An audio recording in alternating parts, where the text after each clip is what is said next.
मित्रांनो, लग्नानंतर होईलच प्रेम या मालिकेच्या आजच्या भागामध्ये गुरुजींनी काव्य आणि पार्थबद्दल जे काही भाकीत केलेलं असतं ते भाकीत ऐकून खूप घाबरलेल्या असतात। तेव्हा अनिशा गुरुजींकडे बघतच राहते आणि मग नंतर काव्याला विचारते, ए काव्या, हे गुरुजी एवढे डेडली बोलून गेले ना, मला तर खूप भीती वाटतेय। गुरुजी म्हटले तसं घडणार तर नाही ना? तेव्हा काव्य म्हणते, हो घडू शकतं। आणि तिला गुरुजींनी सांगितलेलं ते देखील आठवतं की सटवाईने आपल्या कपाळी जे लिहून ठेवलंय ते होणार म्हणजे होणार, कारण हे गुरुजी जे काही बोलतात, जे काही सांगतात ते खरंच होतं, असं आता काव्या अनिशाला सांगते। त्यानंतर आता अनिशा म्हणते, पण काव्या कसं होणार? तेव्हा काव्य म्हणते, जाऊ दे ना, नको ना टेन्शन घेऊ तू, तसंही असं म्हणून ती आता पुढे बोलायचीच थांबते। मग आता अनिशाला ती म्हणते, ऐक ना, अगं मला तुझा फोन दे ना, मला जरा ताईला फोन करायचा आहे। तेव्हा माझ्या मोबाईलला चार्जिंगच नाही आहे, सकाळपासून एवढा इश्यू आहे ना पॉवरचा, अगं सारखे लाईट्स ऑन ऑफ होत आहेत, फोन चार्जच नाही झाला, काय करू सांग बरं। मग आता काव्य म्हणते, ऐक ना अनिशा, मग आपण आतमध्ये नको ना जाऊयात, आपण कुठेतरी बाहेर जाऊयात, मला ना माझं आता सध्या डोकं शांत करणं खूप गरजेचं आहे। तेव्हा अनिशा म्हणते की काव्या, आज दुसरीकडे कुठेच नको, मॅम ना आपल्याला खूप इम्पॉर्टन्स आज नोट्स देणार आहेत, आपण थोडा वेळ बेंचवर बसूयात का, चल बरं। असं म्हणून बेंचवर आता बसायला ती काव्याला घेऊन जाते। त्या दोघीही तेथून गेल्यानंतर गुरुजी आता तेथेच काव्याकडे बघत राहतात आणि त्यानंतर म्हणतात, जे होणार आहे ते मी तर आता टाळू शकत नाही, आता तूच सगळ्यांचं रक्षण कर रे बाबा, असं म्हणून देवाकडे काव्य आणि पार्थसाठी ते प्रार्थना करतात। तर दुसरीकडे आता पार्थ हा काव्याला शोधत शोधत रस्त्याने चाललेला असतो, पण अजूनही त्याला काव्य कुठेही सापडलेली नसते। काव्याला कुठे शोधावं हाच प्रश्न त्याच्यासमोर असतो। तो 4-5 माणसांना आणि काही बायकांना काव्याचा मोबाईलमध्ये असणारा फोटो दाखवत विचारतो, तुम्ही यांना कुठे पाहिलत का? पण सगळ्यांचा आता नकारच असतो, त्यामुळे पार्थला आता काहीही सुचत नाही। तो आता वेड्यासारखा सैरभैर इकडे तिकडे बघतच पुढे निघालेला असतो। त्यानंतर आता त्याला काव्याबरोबर घालवलेले सर्व प्रसंग, सर्व गोड गोड क्षण देखील आठवत असतात। हे सगळं आठवूनच तो पुढे पुढे निघालेला असतो। त्या दोघांनी एकत्र घालवलेले छान छान क्षण आठवत पार्थ पुढे पुढे जात काव्याला इकडे तिकडे बघत असतो आणि काही माणसांना पुन्हा एकदा फोटो दाखवत तो विचारत असतो की यांना तुम्ही बघितलत का?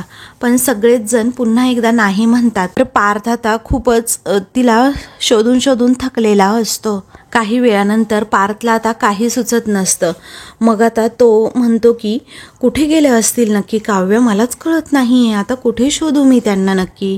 तर दुसरीकडे आता वसू, भास्कर, रम्या हे तिघेही कॅफेमध्ये बसलेले असतात। तेव्हा रम्या विचारते, भास्कर काका, तुम्ही आणि आईने हे प्लॅनिंग केले, कळत नाहीये की नंदिनीला उद्ध्वस्त करण्यामागे तुमचा नक्की काय हेतू आहे? असं लगेचच आता रम्या सगळ्या प्रश्नांची उत्तरं त्यांना विचारून घेत असते। तर आता वसूला आठवतं की कशा प्रकारे जेव्हा मी आणि भास्कर हे दोघेही भेटलो होतो तेव्हा तो रडत होता, कारण त्याला शनायाची खूप काळजी असते। मग त्याला मी टिश्यू पेपर त्याचे डोळे पुसण्यासाठी दिला आणि त्यानंतर मग वसू म्हणाली, शेवटी काय रे भास्कर, तुझ्या मुलीचं आणि माझ्या मुलीचं दुःख सारखं तर आहे, कारण हे बघ, तुझ्या शनायाचं सुद्धा लग्न पार्थ बरोबर झालं नाही आणि माझ्या रम्याचं सुद्धा लग्न पार्थ बरोबर झालं नाही, मग आपल्या दोघांचं दुःख सुद्धा आपल्या लेकरांसाठी एकच असणार ना। आणि हे सगळं कुणामुळे झालंय? तर त्या नंदिनीमुळे झालंय, कळतंय का तुला भास्कर? तेव्हा भास्कर विचारतो, पण नंदिनीचं लग्न कुठे पार्थ बरोबर झालंय? मग आता वसू म्हणते, अरे तेच तर, अरे तिचं तर लग्न झालंच नाही पार्थ बरोबर, परंतु तू माघार घ्यावी म्हणून धनंजयला समजवलं, धमकवलं आणि माझ्या रम्याने तर झोपेच्या गोळ्या सुद्धा खाल्ल्या होत्या रे, पण तरीही सुद्धा ती नंदिनी अजिबात मागे हटली नाही, ती हट्टालाच पेटून होती, कारण तिला सुद्धा पार्थ बरोबरच लग्न करायचं होतं। असं वसू आता भास्करच्या मनात विषयी खूप काही भरवू लागते। तर भास्करच्या मनामध्ये सुद्धा नंदिनी विषयीचा राग आपोआपच येतो। मग वसू पुढे म्हणते, तुला कळतंय का भास्कर, अरे आज तिच्यामुळे ना आपल्या दोघींच्याही मुली दुःखी आहेत, दुःखी। आणि आपण जर हात मिळवणी केली ना तर तिचा सूड लगेचच घेता येईल आणि जर आपण नंदिनीचा बदला घेतला ना तर तुझ्या शनयाला सुद्धा बरं वाटेल. मग भास्कर या सगळ्या गोष्टीचा विचार करू लागतो. तेव्हा वसू आता बरोबर डाव टाकते आणि भास्करला आपल्या जाळ्यात आपल्या बोलण्यात अडकवत म्हणते, जर तुला मान्य नसेल ना भास्कर तर मग जाऊ दे अरे. तेव्हा भास्कर म्हणतो, नाही मला मान्य आहे. मग वसू आता अजिबातच दम काढत नाही. ती लगेच हात पुढे करते. तेही लगेचच एकमेकांबरोबर हात मिळवणी करतात. असा त्या दोघांचा प्लॅन आता वसू लगेचच रम्याला सगळं सांगते. मग रम्याला खूप आनंद होतो आणि ती म्हणते, ओ माय गॉड, काय प्लॅन केलाय तुम्ही, खूप छान कोलॅबरेशन केलं हा तुम्ही. पण या सगळ्यात तुम्ही नंदिनीला अडकवलं कसं? तेव्हा वसू म्हणते, अगं आम्ही फक्त सापळा रचला, नंदिनीला अडकवलं कोणी तर जीवाने अडकवलं. आता रम्यासमोर एक एक वसूचं कारस्थान येत असतं. त्यामुळेच आता ती विचारते, काय जीवाने कसं? मग आता भास्कर सांगतो, अगं नंदिनीला अडकवण्यासाठी जीवाला घराबाहेर काढायचं होतं आणि ते काम तुम्ही दोघींनी मिळून बरोबर केलं. तेव्हा आम्ही दोघींनी असं रम्या विचारते आणि लगेचच वसूला सांगते, आई काय ग हे, आपण दोघींनी मिळून असं कोणतं काम केलंय जीवाला बाहेर काढण्याचं? तेव्हा वसू आता हसते आणि म्हणते, रम्या अगं तुला आठवत नाहीये का, आपण जीवाला किती टोमणे मारले होते, असा रिकामटेकडा घरात बसतोस म्हणून, आणि हा सुद्धा आमच्याच प्लॅनचा एक भाग होता. मग आता रम्याला सगळं आठवतं की जेव्हा आम्हाला तिथे मेड म्हणून काम करावं लागत होतं तेव्हा जीवाला कशा प्रकारे आईच्या बोलण्यामध्ये येऊन मी टोमणे मारले होते. हा घरात तर बसूनच असतो ना नेहमी रिकाम टेकडा. आणि मग असं म्हटल्याबरोबरच जीवा किती चवताळला होता. मी नको आहे का तुम्हाला या घरात, असंही त्याने रागात विचारलं होतं. मग आम्ही असं बोलल्यानंतर जीवाची बाजू कशा प्रकारे नंदिनीने सावरली, ते रिकाम टेकडे बसतील किंवा दुसरं काही सुद्धा करतील हा त्यांचा चॉईस आहे, तुम्हाला काय घेणं देणं आहे, असं म्हणून नंदिनीने चांगलीच आता वसू आणि रम्याची जीवावरून कानउघडणी केलेली असते. तेव्हा आता रम्या विचारते, आई ते बोललो होतो ते का? मग आता वसू म्हणते, हो अगं, त्यामुळे जीवा अगदी पेटून उठला आणि लगेचच कामाला लागला. पण एका ठिकाणी येऊन ना त्याची गाडी नेमकी अडकली. मग आता कशा प्रकारे वसूने नंदिनी आणि जीवाचं बोलणं ऐकलं होतं की जीवाला त्याच्या स्टार्टरसाठी फंडिंग हवंय.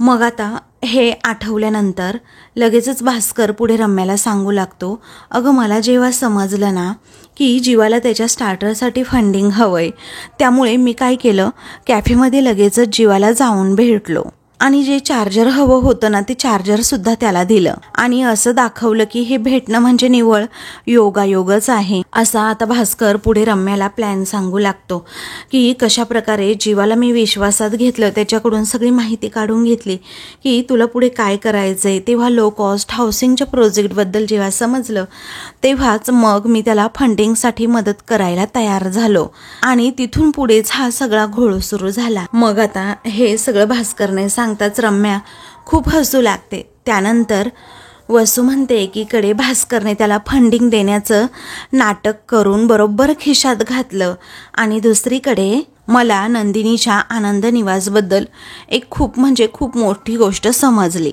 मग आता वसूला ते आठवतं की नंदिनी आणि जीवा जेव्हा बोलत होते की ॲनिव्हर्सरीच्याच दिवशी निवासच्या वास्तूचं रेंट ॲग्रीमेंट रिन्युअल आहे आणि ते करावं लागेल. तर आता जीवाने सांगितलेलं असतं, तिला शब्द दिलेला असतो, होईल ग नंदिनी, सगळं होईल. मग आता वसूने बरोबर हे त्यांचं बोलणं ऐकलेलं असतं आणि पुढे डाव साधलेला असतो. तेव्हा वसू म्हणते, पुढचं काय अगं रम्या, सगळं कामच अगदी सोपं होतं, कारण भास्करने जीवाला चांगुलपणा दाखवून स्वतःच्या बाजूने वळवून घेतलं होतं आणि जीवाच्या मनामध्ये जागा मिळवली. मग आता भास्कर म्हणतो, नाही नाही नाही, फक्त जागा नाही मिळवली त्याच्या मनात, तर जीवाच्या लो कॉस्ट हाऊसिंगसाठी मी जागासुद्धा मिळवून दिली. मग वसू हसत म्हणते, आणि तीच जागा म्हणजे नंदिनीचं आनंद निवास. तर आता सगळेजण मात्र हसू लागतात की कशाप्रकारे जीवाला अडकवलं नंदिनी आणि जीवामध्ये एवढी मोठी वादाची ठिणगी पडली. खरं तर वसूचं ध्येय असतं की कधी एकदा नंदिनी या देशमुखांच्या घरातून बाहेर पडेन. दुसरीकडे जीवा आणि नंदिनी दोघेही घरी येतात. खरं जीवा आता नंदिनीच्या मागे मागे करत असतो, ऐकून घे अगं, माझा हेतू तसा नव्हता, मला खरंच माहीत नव्हतं. नंदिनी रागात म्हणते, जीवा माझ्याशी अजिबात बोलायचं नाही, मी तुम्हाला एकदा सांगितलंय ना, मला अजिबात त्रास द्यायचा नाही. आणि नेमकं हेच दोघांचं बोलणं आता मानिनी ऐकते आणि पुढे विचारते, काय झालंय ग नंदिनी? तेव्हा नंदिनी आता अश्रू पुसते. मानिनीने बरोबर हे पाहिलेलं असतं तर जीवा बिचारा घाबरतो. मग आता नंदिनीच बाजू सावरते आणि पुन्हा एकदा म्हणते, काही नाही झालं. तेव्हा मानिनी विचारते, असं कसं काही नाही झालं नंदिनी? अगं तू जीवावर केवढ्या मोठ्याने ओरडलीस आणि म्हणतीये की काही झालं नाही, असं कसं? सांग बरं नक्की काय झालं? तेव्हा नंदिनी म्हणते, हो मी ओरडले, पण ते ना उगीचच हट्ट करतायत हो आई.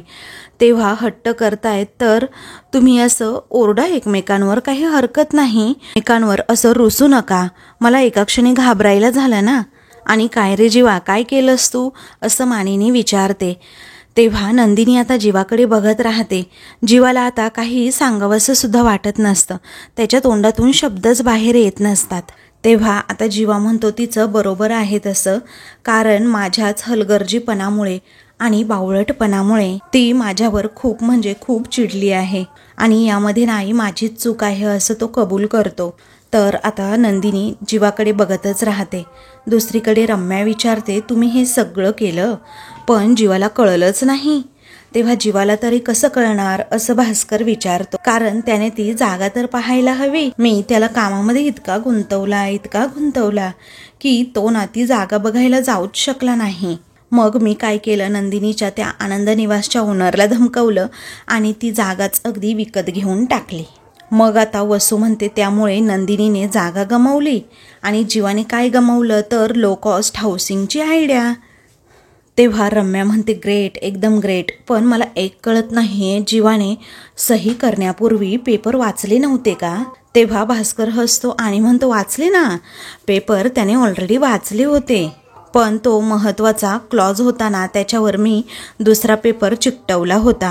त्याला काही समजलंच नाही आणि त्या ओघाओघात त्याने सही सुद्धा करून टाकली, त्यामुळे त्याला तो क्लॉजच वाचता आला नाही. मग आता वसू म्हणते, सो बेसिकली जीवाने काय केलं, अतिविश्वास दाखवला भास्करवर आणि तेथेच तो फसला. आणि आता पुढच्या 15 दिवसांमध्ये नंदिनी ती जागा आता गमवेल आणि जेव्हा तिला समजेल ना की जीवाच्या बेजबाबदारपणामुळे तिने ही जागा गमावली आहे, तेव्हा ती आयुष्यात कधीही म्हणजे कधीही जीवाला माफ सुद्धा करणार नाही.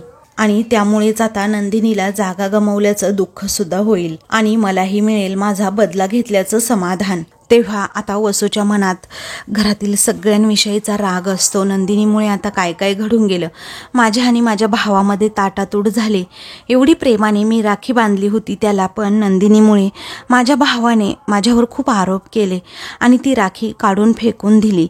हे सगळं वसूला आठवतं आणि हे सगळं आठवल्यानंतर तिला खूप त्रास होऊ लागतो. त्यामुळेच तिने एवढा मोठा नंदिनीचा बदला घेतलेला असतो. दुसरीकडे मानिनी म्हणते, मला मान्य आहे प्रत्येकाकडून चुका होतात, पण बोला एकमेकांशी, असा अबोला नका धरू. तेव्हा नंदिनी म्हणते, सॉरी आई, मी आत्ता चिडले त्यांच्यावर. मग आता लगेचच मानिनी म्हणते, खरंच नका रे चिडू बाबांनो एकमेकांवर, छान गुण्या गोविंदाने राहा तुम्ही. बरं मला नंदिनी सांग, आता आनंद निवासची अॅनिव्हर्सरी कशी झाली ग? तेव्हा हे मानिनीचं बोलणं ऐकून नंदिनीला धक्काच बसतो आणि तिला ते सगळे प्रसंग आठवतात की कशा प्रकारे जीवाने या लो कॉस्ट हाऊसिंगच्या आयडियामुळे आनंद निवासची जागा गमावली. मग आता नंदिनी काही बोलत नसते, त्याच आठवणींमध्ये अगदी ती रमून गेलेली असते. मग आता नंदिनी म्हणते, छान, आणि जीवांमुळे आजचा दिवस ना आयुष्यभर माझ्या लक्षात राहीन, असा टोमणा नंदिनीने आता त्याला मारलेला असतो. आता जीवालाच खूप मोठा धक्का बसतो. पुढे आता नंदिनी म्हणते, तुम्हाला माहितीये त्यांनी ना मला खूप म्हणजे खूप मोठं सरप्राईज दिलं. तेव्हा जीवा बिचारा खाली मान घालतो. नंदिनीचा चेहरा दुसरंच काहीतरी सांगून जात असतो. त्यामुळे मानिनीला आता वेगळंच टेन्शन येतं, कारण तिला माहीत असतं की नक्कीच काहीतरी गडबड झाली आहे. त्यानंतर जीवा म्हणतो आलो हा मी, असं म्हणून तो आता रूममध्ये निघालेलाच असतो. तेव्हा मानिनी त्याला अडवते आणि हातात कसले तुकडे आहेत असं विचारते. तेव्हा जीवा आता खूपच घाबरतो, त्याला काही पुढे बोलता येत नाही. मानिनी विचारते अरे सांग ना जीवा, नक्की कसले तुकडे आहेत हे. तरीही जीवा बोलायलाच मागत नसतो. तो मनात म्हणतो की नंदिनीच्या काळजाचे तुकडे आहेत हे. तर नंदिनी त्या आनंद निवासच्या मॉडेलकडे बघतच राहते, कारण ती तुटलेलं असतं.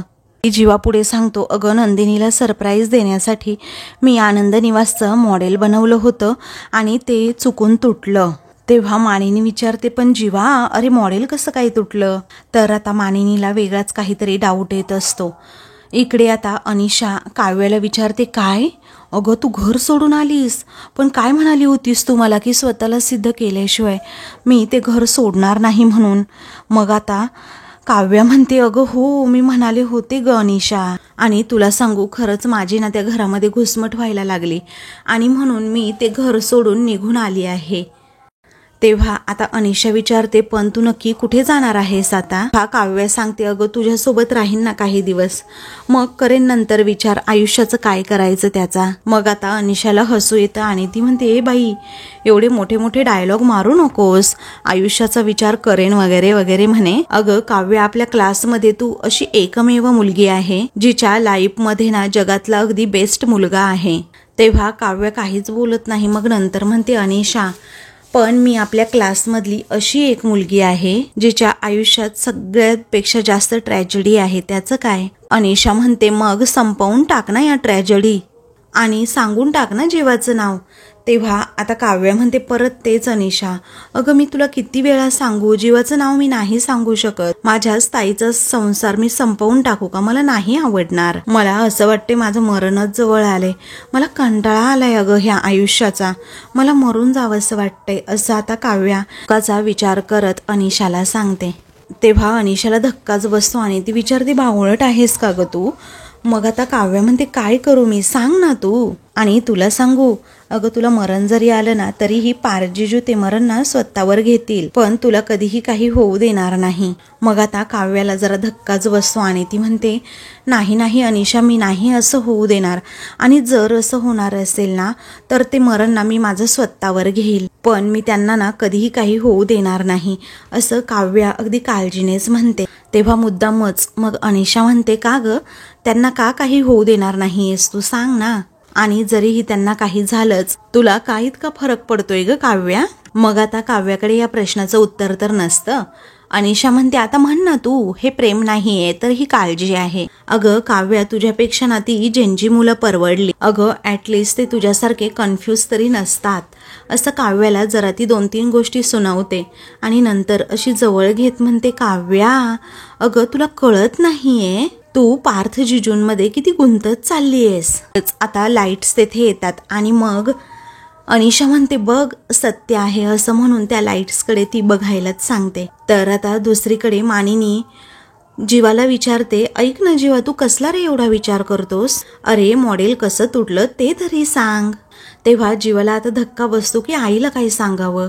तो नंदिनीकडे आता बघतच राहतो. मग आता नंदिनीलाच आठवतं की कशा प्रकारे जेव्हा जीवाने मला शब्द दिला की आपण पुन्हा ते आनंद निवास मिळवू, तेव्हा मी रागाच्या भरात ते मॉडेल तोडून टाकलं, फेकून दिलं आणि म्हणून हे तुटले. तेव्हा जीवा आता काही सांगणार तेच नंदिनी आता म्हणते आई ऐका ना, अहो माझ्याच हातून ते ना चुकून पडलं खाली.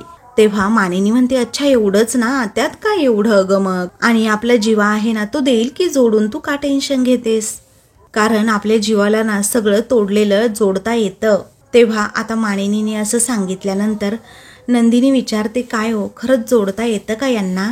तेव्हा मानिनी म्हणते अगं हो खरंच येतं अगं त्याला जोडता. मग मानिनी म्हणते अगं हो खरंच जीवाला जपणं, जोडणं, जुळवणं हे अगदी चांगल्यापैकी जमतं, आणि मी वस्तूंचं नाही म्हणत माणसांचं सुद्धा म्हणते, असं विश्वासाने मानिनी नंदिनीला सांगते. तेव्हा जीवा आणि नंदिनी पुन्हा एकमेकांकडे बघतच राहतात.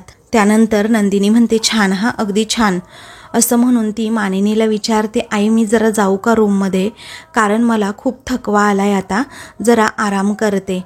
तेव्हा मानिनी म्हणते हो कर आराम. त्याचवेळी नंदिनी पुढे जाते.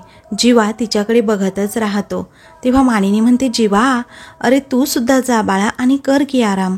मग जीवा म्हणतो हो जातो हा. असं म्हणून तो आता नंदिनीच्या पाठोपाठ जायला निघतो. मग आता ते दोघेही तेथून गेल्यानंतर लगेचच मानिनी विचार करते, पार्थ आणि काव्याचं नातं नंदिनी आणि जीवासारखं का नसेल झालं. असा काव्य आणि पार्थबद्दलचा विचार तिच्या मनात सतत आणि सततच सुरू असतं, पण तिला त्या प्रश्नाचं उत्तरच आता मिळत नसतं. तर आता मित्रांनो, पुढील भागामध्ये नंदिनी जरा रिलॅक्स होते. तेव्हा मानिनी म्हणते, काय ग नंदिनी, काव्या तुझ्याबरोबर सगळं काही शेअर करत असेल ना. तेव्हा नंदिनी विचारते, मला असं अचानक का विचारताय मानिनी काकू तुम्ही. अहो काय झालंय आई, काव्याचं काही आहे का, असं ती विचारते. तर दुसरीकडे आता जीवा नंदिनीसाठी काहीही करायला तयार असतो, ते आनंद निवास मिळवण्यासाठी. मग आता पुन्हा एकदा तो त्या राजनला भेटतो आणि म्हणतो, काहीही करा सर, पण ते आनंद निवासचं डील ना तुम्ही मागे घ्या प्लीज, अशी हात जोडून तो विनंती करतो. तर आता दुसरीकडे पार्थ घरी येतो. काव्या काही सापडलेली नसते. तेव्हा मानिनी विचारते, काय रे काव्याला शोधत फिरत होतास का. पार्थ म्हणतो हो ग, तिलाच शोधत फिरत होतो, पण त्या सापडल्याच नाही कुठे. त्या नक्की कुठे असतील ना मलाच कळत नाहीये. असं म्हणून पार्थला तिची खूप म्हणजे खूपच काळजी वाटू लागते. अशाच मालिकेंचे पुढील भाग पाहण्यासाठी चॅनलला सबस्क्राईब करा.